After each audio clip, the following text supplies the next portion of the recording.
જૂનાગઢની પવિત્ર ભવનાથ તળેટી બની રામમય, સાધુ સંતોએ શોભાયાત્રા નીકાળી આરતી ઉતારી। જૂનાગઢની પવિત્ર ભવનાથ તળેટી બની રામમય, સાધુ સંતોએ શોભાયાત્રા કાઢી ઉતરી મહાઆરતી। 22 જાન્યુઆરી સમગ્ર દેશમાં ભગવાન શ્રી રામ વનવાસ પૂરો કરી અયોધ્યામાં પધારી રહ્યા છે તેનો ઉત્સાહ જોવા મળી રહ્યો છે।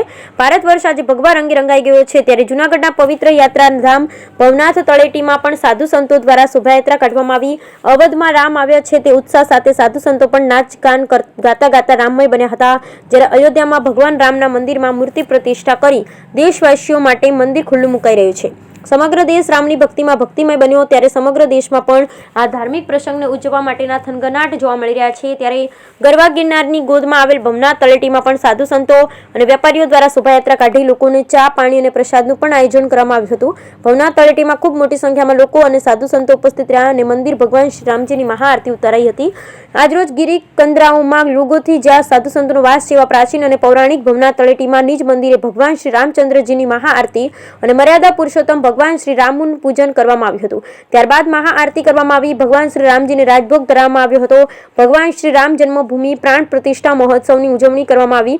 આ ઉત્સવનું સફળ સંચાલન ભવનાથ તળેટીમાં આવેલ અવધૂત આશ્રમના મહંત શ્રી મહાદેવગીરી બાપુએ કર્યું। મહાદેવગીરી બાપુએ જણાવ્યું હતું કે ગિરનારની પવિત્ર અને પાવન તપોભૂમિમાં અનેક સાધુ સંતો વસેલા છે જે લોકોના કલ્યાણનો માર્ગ બતાવે છે, જે રામ નામથી જીવીને બીજાના જીવનમાં રામ પ્રત્યે પ્રેમ નિર્ણય કરે છે તેવા ભારતના વર્ષના તમામ સાધુ સંતોનું સપનું જ આજે સાકાર થયું છે। જગતમાં સુખ શાંતિ આવે અને રામ રાજ્યની સ્થાપના થાય તેવી શુભેચ્છા પાઠવી। Bureau report Pankaj Vegda, Bhesan.